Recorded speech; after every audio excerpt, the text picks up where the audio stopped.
Good evening and welcome to the Archbishop Mitty High School Virtual College Fair. We are so excited to have you with us this evening. We are going to be hearing from 6 great universities, and I hope that you all enjoy this time. Before we get started, I do have a few housekeeping items for you. Your camera and microphone are off, so our representatives will not be able to see or hear you, but you can use the Q&A button to ask any questions throughout the session. This is just one of the many sessions that are taking place, so be sure to check out other sessions that are happening after this one. And this presentation will be available, a recorded presentation will be available on strivescan.com at archbishop/Mitty, all right? So we're going to go ahead and get started with our very first college this evening. We're going to start off with Connecticut College. All right, good evening, everyone. My name is Zach Street, and I'm the Director of Admission of West Coast Admission at Connecticut College. And I'm going to go ahead and share my screen, and we will get started. There we go. All right. Well, I'll quickly move through some of the key things about Connecticut College. First, here's a visual overview I hope you all can see. As far as a descriptive overview, we are a national residential selective liberal arts college in New London, Connecticut, halfway between Boston and New York City. A beautiful campus with historic architecture and an arboretum campus of 750 acres. So if you're like me and you love trees and trails and that helps you relax, or you find it as a great place to socialize or just explore, then you'll be surrounded by that at Connecticut College. We love trees as well. We are a residential community of about 1,800 students, 99% of whom live on campus. So it is very much a living and learning community where that all happens in the same place. And as a liberal arts college, we have small classes, dedicated faculty, and a commitment to interdisciplinary learning. But I do want to focus on just a few things that are pretty distinct about Connecticut College today. And the first one, or actually just to give you a frame of reference, we are halfway between Boston and New York City, as I said, 2 hours to each in the city of New London. And of course, New England gets great seasonal change. Don't be too afraid of winter. We are on the water or very near the water. So our winters are a little milder than most New England winters, but still get 4 great seasons in Connecticut. The 3 things I wanted to focus on today start with our commitment to integrative education. So in addition to a commitment to interdisciplinary learning, where you connect many different areas of study, we connect the many different elements of your education into a unified experience. So your major coursework, your courses outside of your major, senior projects, study abroad, all relate together and energize and enrich each other. The main way we do this is through our connections curriculum and our centers and pathways. So in addition to a major, during your sophomore year, you will declare a pathway or join a center. These are bigger themes like entrepreneurship, creativity, social justice and sustainability, public health, and we have a new one this year on food. So you'll join the students from different majors, taking classes with professors with different areas of expertise, all on a common interest area with a cohort of students that connect you to internships and study abroad opportunities and even research opportunities that are specific to your interest and culminate in a research project you'll present in your senior year. We really believe it's a great way to empower and innovate the liberal arts education for the 21st century. We have a major commitment to global engagement. It's part of our mission. A majority of our students in typical years will study abroad. So if you're interested in being a citizen in a global society, we welcome that at Connecticut College. But one other thing that's quite distinct about our college is our commitment to career development. We have a 4-year career prep program. Orientation to graduation, you'll have a career advisor. Early on, we'll just be helping you think about your skills and your interests, developing your resume, helping your interviewing skills, and helping you get jobs on campus in preparation for life beyond. We have guaranteed internships, which is part of our mission to put the liberal arts into action, and we'll even fund those internships. We set aside thousands of dollars for every student when they enroll for career activities such as attending conferences or internships while you're a student. We never want you to miss an opportunity. Another unique element of Connecticut College is the strength of our honor code. It's about 100 years old, and it governs both academic and residential life. It's not a list of do's and don'ts. It's a pledge, a commitment you make as part of the community to be a person of trust and respect and integrity. And as everyone makes that commitment, there is a stronger sense of trust and respect. Those are the two words that our students use the most when describing the impact of the honor code. And it works to the level that our final exams are typically self-scheduled and unproctored, meaning we trust our students. There doesn't need to be a professor in the room to observe or make sure everything's above board. We really have a place of incredible integrity, and that's something we're quite proud of. I'll scroll through a couple photos of the campus here as well, while I mentioned that as a residential community, lots of clubs and organizations, Division III sports in the NESCAC, or New England Small College Athletic Conference. I believe we're the only one with a waterfront campus, which is great. And just lots of cultural groups, political groups, service clubs, and a very creative community as well, whether that's in dance or film or theater or music. We have a couple fashion magazines and a great campus band scene as well. And I'll just kind of wrap things up with our invitation to visit us online. We have videos. We are actually welcoming on-campus visitors, including our fall open house, which happened earlier this week, and we'll have another in-person open house on November 8th. And then finally, I invite you to reach out to me. As soon as I'm done, I'll put my email and Instagram into the chat, and you're welcome to email me or message me on Instagram. And even if you're a senior, schedule a virtual interview with me.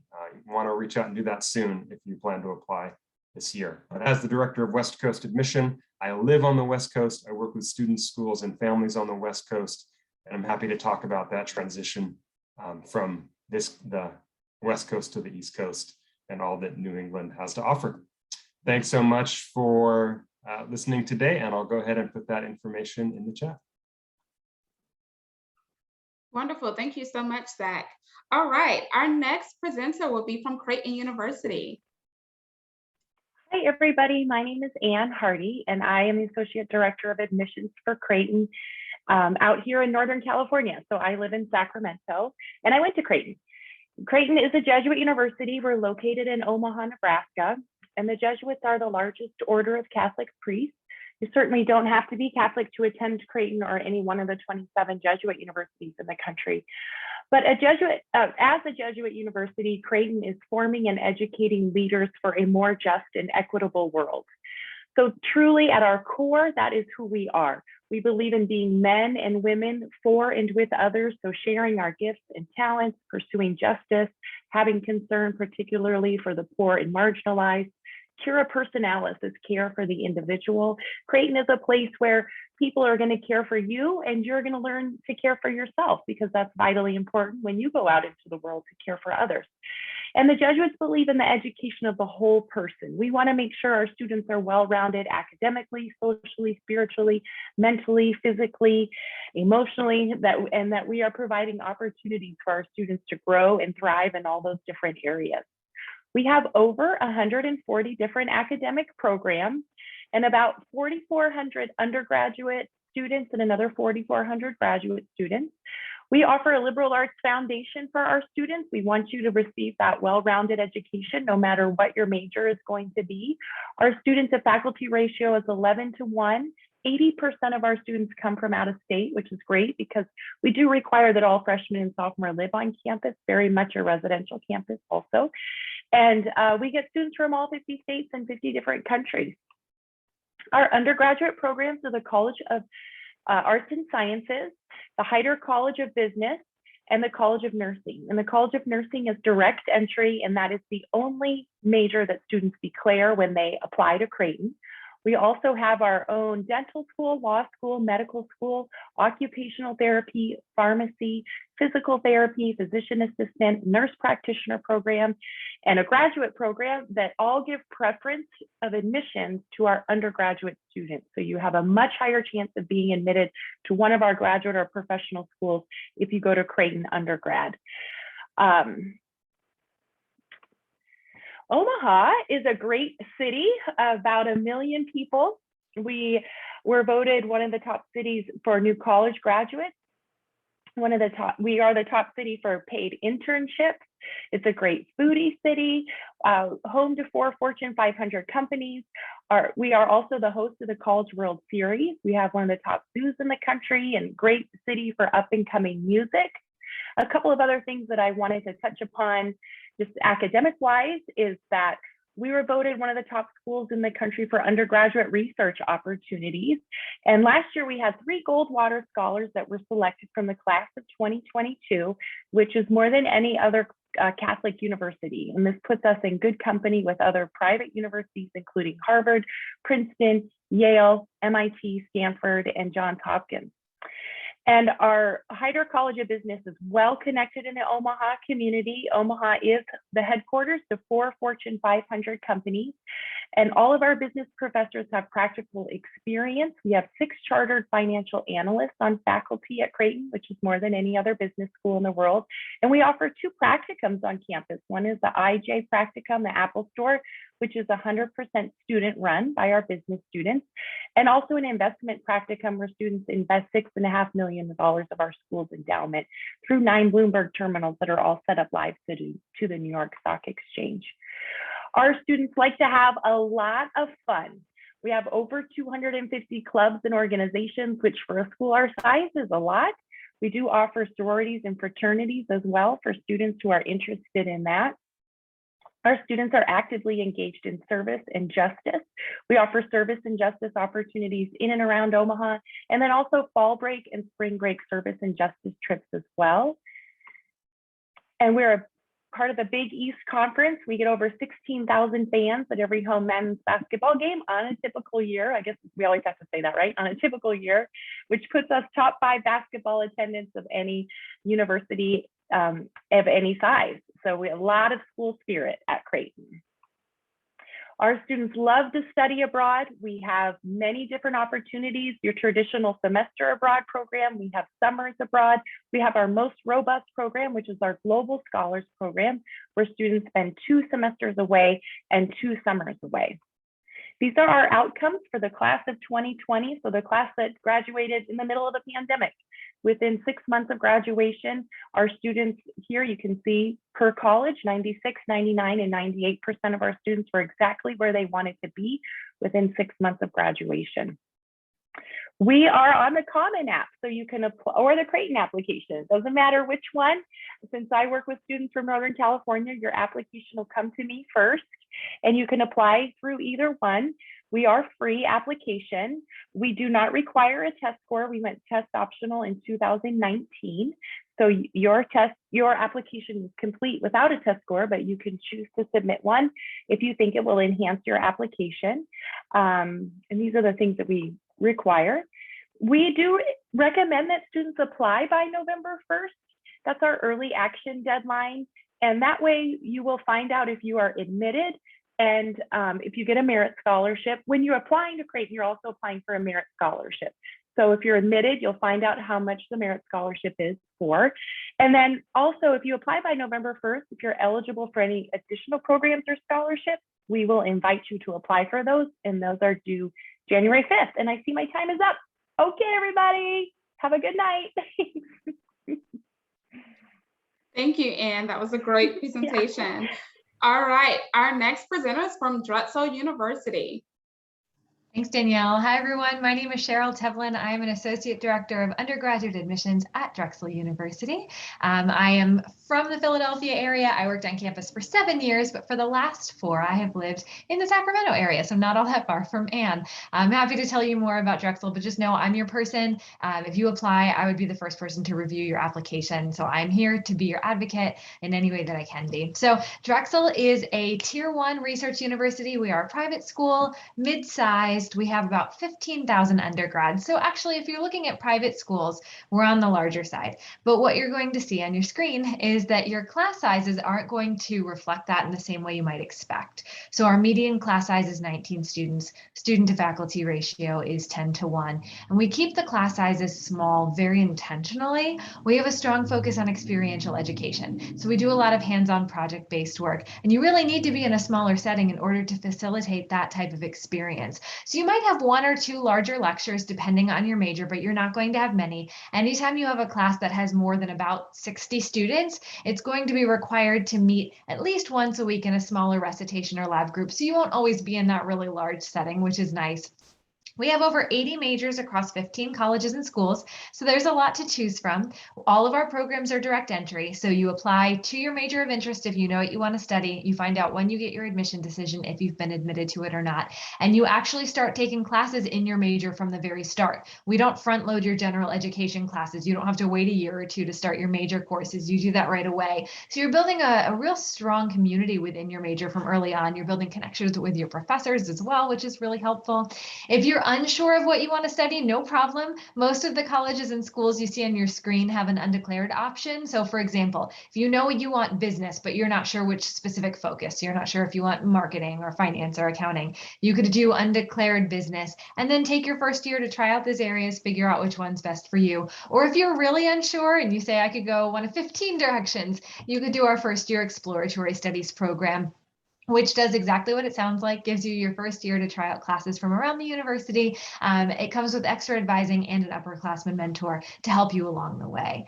So I mentioned a moment ago, we do a lot of experiential education. That is really important to note about us. So your classes, you will have professors, you will have textbooks, you will have desks in most cases, but you're also going to be learning by doing. So this could be things like working through our finance program, our Dragon Fund class. They manage actually portions of our endowment money on the stock market. So actual Drexel money in the stock market. Could be an experience like in our College of Nursing and Health Professions, where we have a standardized patient lab and bring in actors from around Philadelphia to show, to portray patients so that nurses go into a space that looks very much like a doctor's office and interact with these standardized patients and learn how to behave like professionals. All of these experiences culminate in our co-op program. So co-op is basically a more in-depth version of an internship. It is a 6-month break from your classes where you are working in your field of interest, most often in a full-time paid job. The money is great, but that's not the main benefit. The main benefits are that you're trying out your area of interest, so you make sure you actually like what you can do with your major, which is really important. You want to figure that out so that you can be on the right path. Some students go on their first co-op, realize it's not the right direction for them, come back and change their major. But no matter what, you're building a really strong resume, you're building connections in your industry. It sets you up really well for success after you graduate. So last year, for example, because of all of the experiences that they have, students, 96% of them were in a grad program or a job a year after graduation. 48% of our students actually got a job offer from a previous co-op employer. So you could be going back to that same company you've worked for. We have about 1,600 employers we work with all across the country, around the world. We've offered this program for 102 years. We have a really strong list of employers that you can work with, from small startups to nonprofits to really big companies that we all know, like Google and Tesla and SpaceX and NASA and the Pentagon, all these amazing opportunities where you can see what's best for you and build these connections. Outside of academics, outside of the co-op, students are really involved in student life. So we have over 350 clubs and organizations. We have Division I sports. We have 57 club and intramural options. There's performing arts and Greek life. We're really involved in community service in and around Philadelphia. So our students are very active and engaged. And then we are a city school. We are right in Philadelphia. City streets run through campus. You see the skyscrapers very close by, but you know you're on our campus when you're there. It's not like you're taking shuttles around the city to get to classes or anything like that. It's a 15-minute walk across campus, so very manageable size. We're residential. You're required to live on campus your first 2 years, so that does build a very strong community. But Philadelphia is the 6th largest city in the country. There's always something to do. There's festivals and great concerts and museums and amazing restaurants, great public transportation. It's really easy to get around. Also very easy to get back and forth to the airport to fly home.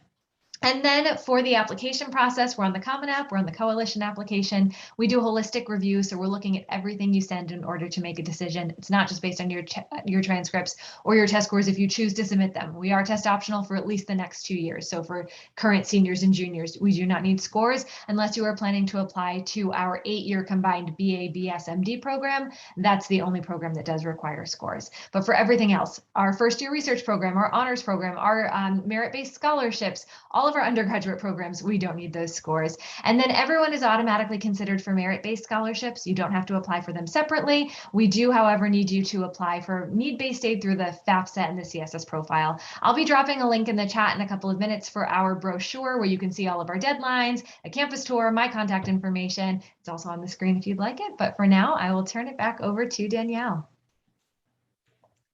Wonderful. That was such a great job. Our college representatives are pros at talking about their institutions in 6 minutes.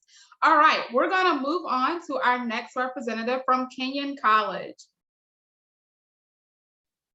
Danielle, thank you so much. I'll do my best to stay within 6 minutes. It's a pleasure to be with all of you. I'm Chris Renaud. I'm one of the directors in the admission office at Kenyon. And I am actually a West Coast representative for the college. Oops. I've lost my screen, unfortunately. So I live in Central Ohio and worked right on campus for 12 years. And then 3 years ago, I moved to the West Coast. And from my post here, I work with students in all of Northern California and Southern California and parts of the West as well. So I think I have my screen available. Thank you for bearing with me. Great.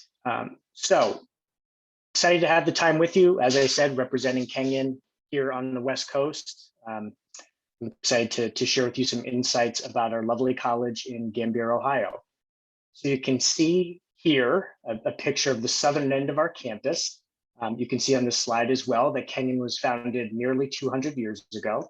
Our curriculum is rooted in the liberal arts. Our 1,750 students, all undergraduates, enjoy being part of our intentional community on our gorgeous 1,000-acre campus.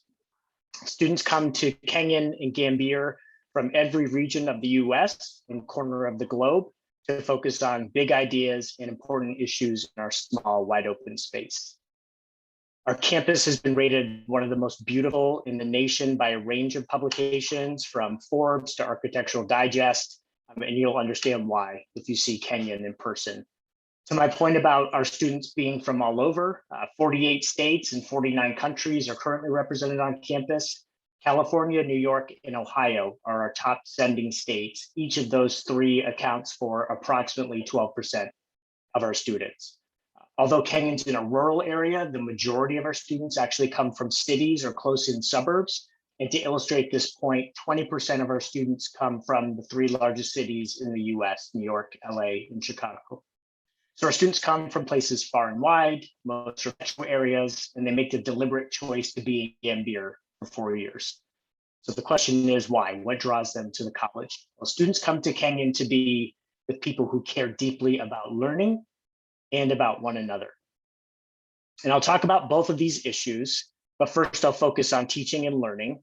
Kenyon students receive close attention. There are 15 students in the average class. We have a 10-to-1 student to professor ratio. Kenyon classrooms are highly interactive, seminar style spaces, regardless of academic department. The other thing I want to share is that in 1841, Kenyon became the first college in the US to implement the model of professors serving as faculty advisors. So again, evidence of close attention, teaching, mentoring. On this slide, you'll see that Kenyon has more than 50 academic programs from which to choose. Kenyon students appreciate that the college provides breadth and depth of study within a framework that allows for freedom and individual crafting. You should know that applicants to Kenyon are admitted to the college, not specific majors, and students have until the end of September of junior year to declare a major. 20% of our students will double major. Usually it's 40% plus of our students will combine a major with a minor or minors. We don't have a core curriculum. We do have a series of limited distribution requirements, but courses aren't slated for students. You have the ability to select classes that meet your interests and aspirations. And all our students have a capstone experience in their senior year in their major. You likely know of the Kenyon Review Professional Literary Journal and Kenyon's legacy as a writer's college. This is an image of examples of books by Kenyon graduates. On this issue, I want to emphasize that our curriculum is writing intensive across all disciplines. We believe that good writing is good thinking, and therefore we give all students the practice and attention they need to learn how to express their ideas with a high degree of clarity and precision. I think it's important for you to know that while Kenyon's academic program is rigorous, it's also designed so that students can lead fulfilling lives outside of the classroom. Our students are active and passionate. Campus life is vibrant. There are approximately 245 events on campus in a given year at Kenyon. The events run the gamut from exhibits in our own gallery on campus to poetry readings, concerts, film showings, dramatic productions. We have approximately 150 clubs and organizations available, as well as 22 Division III sports. So there's really something for everyone at Kenyon. As you consider Kenyon, I want you to know that although our students are highly engaged and they value expressing their individual passions, they're highly people-oriented and relationship-oriented. So Kenyon's culture is one of collaboration and mutual support. We tend to attract students who want to connect with others and be in a place where they can shape the life of the campus and local community. In this slide, you see an image from one of our commencement ceremonies. So our students leave Gambier ready to undertake any endeavor and realize their dreams. You know the names of famous Kenyon graduates such as Allison Janney, Paul Newman, John Green, Laura Hillenbrand, and Neil Doctorow. You've surely heard of Bill Watterson, who presented Calvin and Hobbes to us, and you've enjoyed the auditory impact of Walk the Moon's lead singer, Nicholas Petrica, and Pod Save America's Tommy Vitor. But our alumni have an impact on a wide range of fields. There's no single outcome to which Kenyon students are confined after they graduate. Here's my information.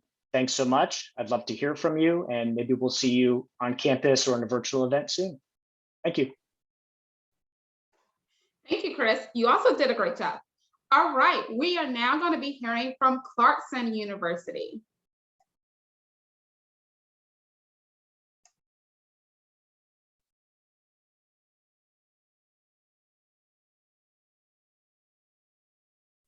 There I am. All right, I'm ready.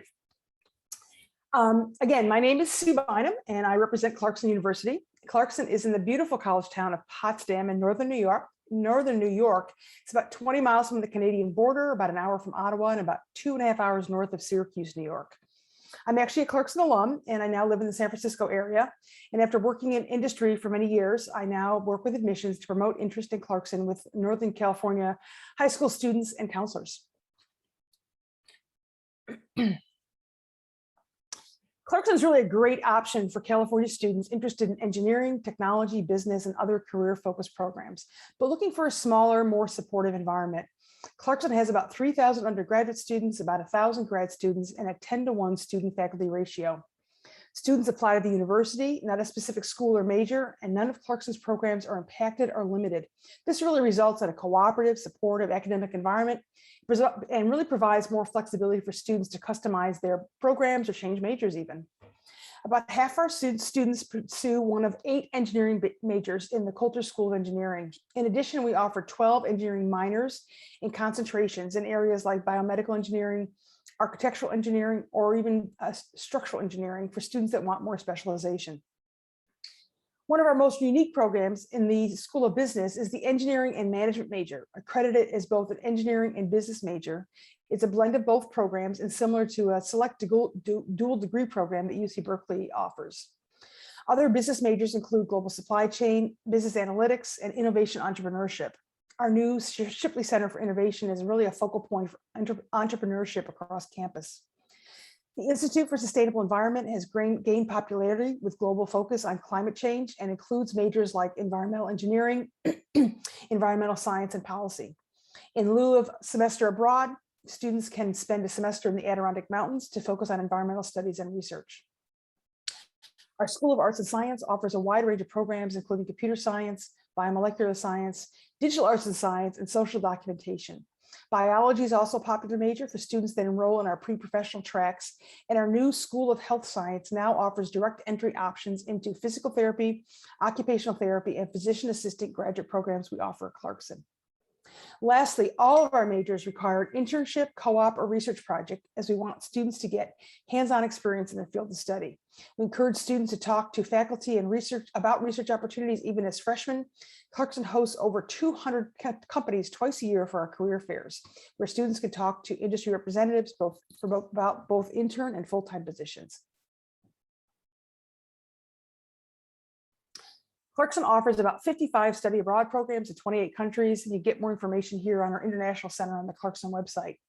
Being in Northern New York, we are a big hockey school with both men and women Division I hockey teams, and home hockey games are always a big event on campus. We also have 9 Division III sports for both men and women, including basketball, swimming, lacrosse, alpine, and Nordic skiing. Clarkson has over 200 clubs, intramural sports, and tons of activities on campus. Our biggest club is the Outing Club that coordinates outdoor activities, and about 88% of our students actually stay on campus all 4 years, and about 20% of students are involved in life.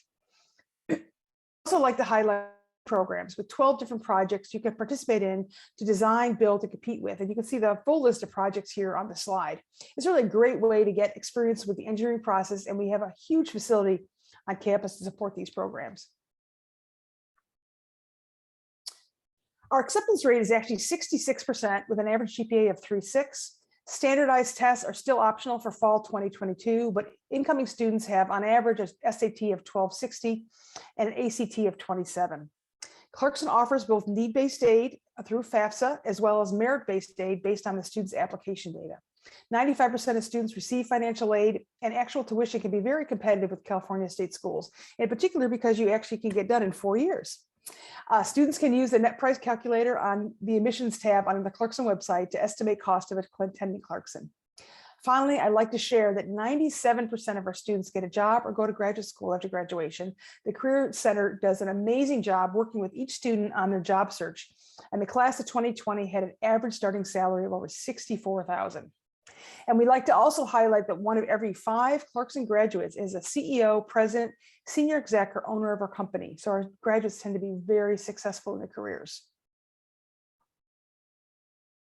And lastly, this is just my contact information, as well as information and links for Clarkson admissions and the Clarkson website and virtual tour and the Clarkson YouTube site. And I will post my contact information and a link that you can use to request more information on the chat. Thanks so much, and on to the next one. Thank you. Bye-bye. Thank you so much, Sue. All right, let's bring all of our college representatives back to the screen. We have some time to just do some general question and answer. This is a really great time for attendees to learn a little bit more about what they should be doing to prepare for college admissions and taking advantage of this time to search colleges. So with that in mind, what advice would you give a student who is starting the college search process right now? And we'll start with Connecticut College.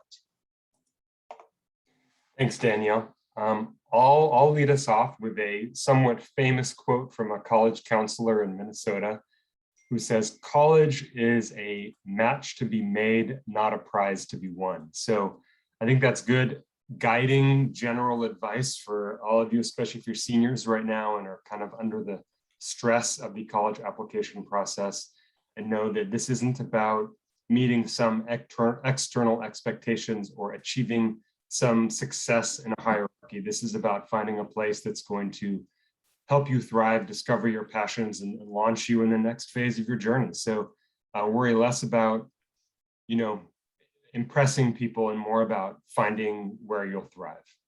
And I'm going to go ahead and post my contact in now, since I didn't do that earlier, but good luck, seniors. Okay, I guess I'm up next. I have 2 pieces of advice. So one is contact admissions counselors, folks like us. So we are here for you. We wouldn't have a job if it weren't for you. So we like hearing from you and helping you through the process. And whether you choose to come to our schools or not, we we really enjoy helping students find what's right for them. So that's one thing. The other thing I want to say is, so I'm a mom with twin daughters who are seniors in high school right now. So we are in the thick of it. And I just want to say, parents out there, make sure, and I know I don't always take this advice. I have to check myself.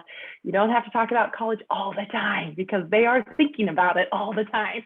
So make sure if you're sitting at dinner one night and a thought pops into your mind, just because it pops in, you don't have to say it right then. You can wait. You can say, okay, on Wednesday nights, we're going to talk about college.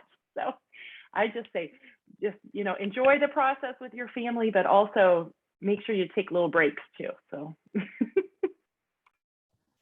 Yeah, for me, I'd say use your resources. So that goes to some of what Ann said, right? We're here. We are your resources as your admissions counselors at the schools you're interested in. But that also means that your great college counselors at Mitty are your resources, right? So say you go to visit a school and you really like it and you think it would be potentially a good fit. Go talk to your counselors and see if they know of any other schools that are similar that could also be added to your list. Talk to them. They are there to help you. We are too. But again, just use those resources that you have. It'll take a little bit of pressure off of you trying to figure it all out on your own because you don't need to. That's what we're all here for. That's great. So I guess the two things maybe I want to say. First, try to make this process educational, not only in learning about various college options, but taking the time to reflect and think more about yourself, who you are, what you need to be successful in your life after high school. And I guess in some ways, an extension of that, I'd encourage you to try not to think about your college search process as being over once you've selected your college home. Maybe in the summer at that point, after a little time to relax and reflect, you can think about ways to steps kind of prior to arriving on campus that'll ensure that you thrive at the next level. So thinking about ways you might get involved, connect with people, personal goals for engaging with faculty, maybe finding a mentor, and again, thinking about how you learn best, what your priorities are, how you'll manage your time well to ensure that you have an amazing college experience. I like to recommend that students not only think about what schools would be the best schools for the specific major they're interested in, whether it's pre-med, whether it's engineering, whether it's business, but also think about and look for institutions that really cover some of your other interests as well. So maybe you are thinking about getting interested in political science or business or some arts or some other activities that you enjoy. And I think that it makes a better experience for you at a university. And so many students end up changing majors anyways. It's great to be able to find a university that can cover multiple bases, allow you to really make some changes without having to change to a new campus, which is a lot of work for everybody. So I just recommend you look at the whole package and kind of think about all the things that you really like to do and make sure the university covers as many check boxes as possible. Wonderful, really great advice. I really appreciate the advice that was also offered to our parents who are on the webinar as well. I think they appreciated it too. All right, so the next question is, what myth would you like to debunk about the college admission process? We'll start with Connecticut again. Oh man, yeah, so many directions we could go here. I'm gonna go with the cost myth. I think especially as a representative of a private liberal arts college, residential college, our price tag is significant, substantial. It's more than I make in a year. And it is for a lot of families. So what I want to debunk is that college is too expensive, A, and B, that particularly private colleges are too expensive. And the way I'll do that is to say that first, there's just lots of money on the table.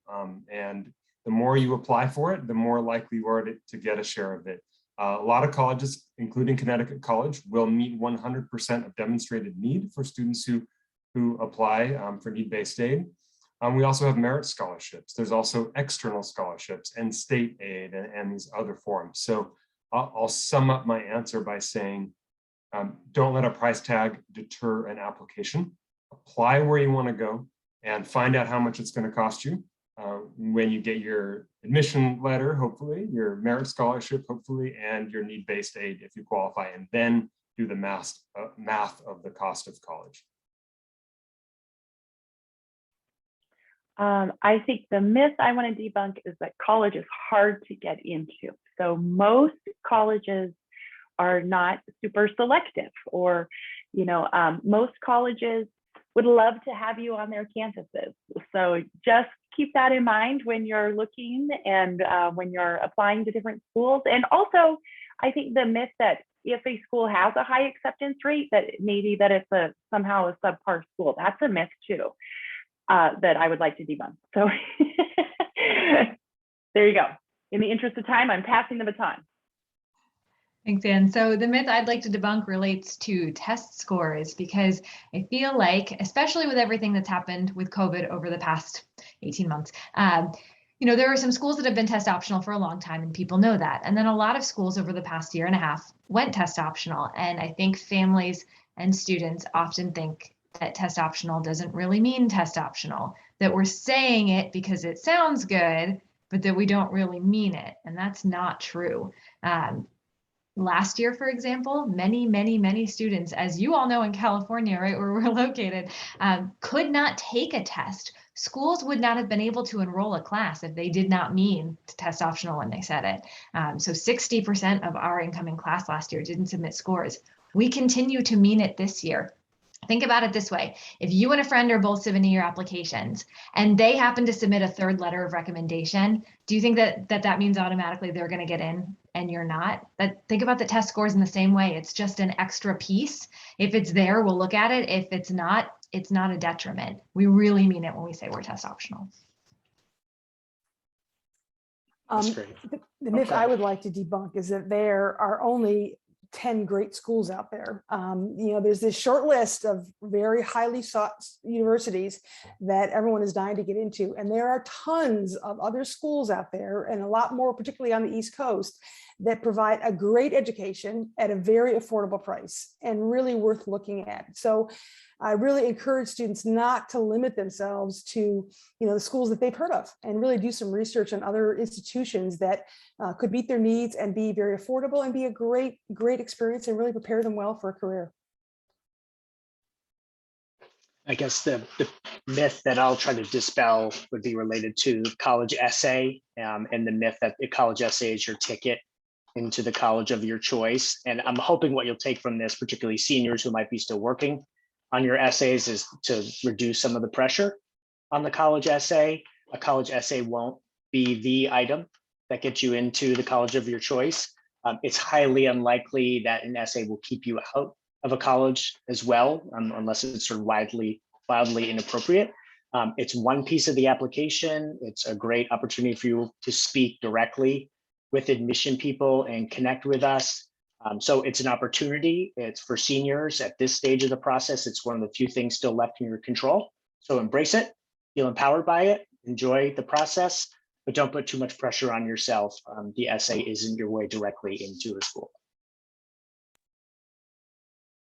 That's great. Thank you all so much.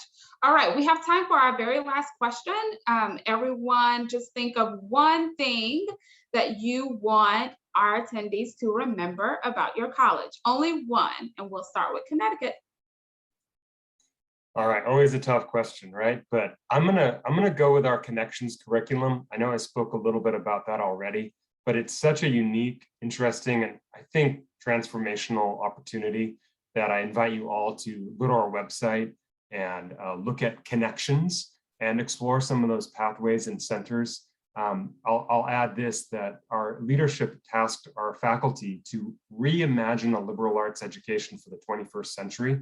And they partnered with our students, and this is what they came up with. So it's a pretty big, ambitious project with some pretty amazing results, and our almost 70% of our students are opting into it, even though we're only several years into this new curriculum. So definitely check out our centers and pathways as part of our connections curriculum.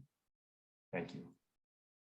I would say if you come to Creighton, you're joining a family. It's a very friendly environment of people that care about one another. I graduated in 1997 from Creighton. I could call the Career Counseling Center tomorrow and say, hey, I would like a new career. Can you help me find one? So that doesn't expire. So we've got you for life.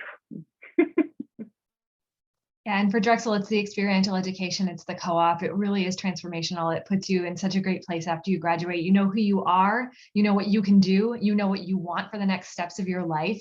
That's something that so many college seniors can't say, and it really makes you much more confident and sets you up well for success moving forward.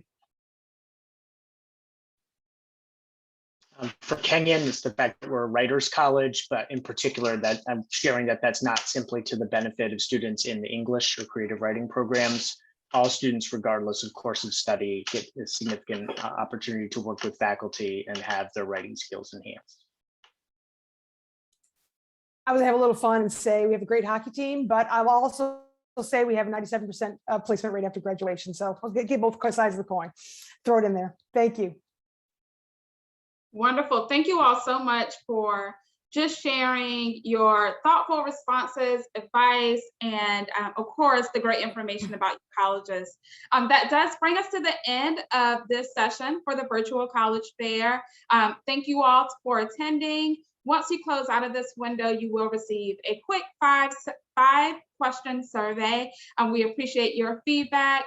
Want to remind you about the next session that is available for college representative sign up. So be sure to check that out so that you can see more colleges tonight. And then this recording will be available at strivescan.com/archbishop-Mitty. All right, thank you so much to our college representatives for being with us tonight. Thank you to our attendees, and I hope to see you at the next session. Have a great day.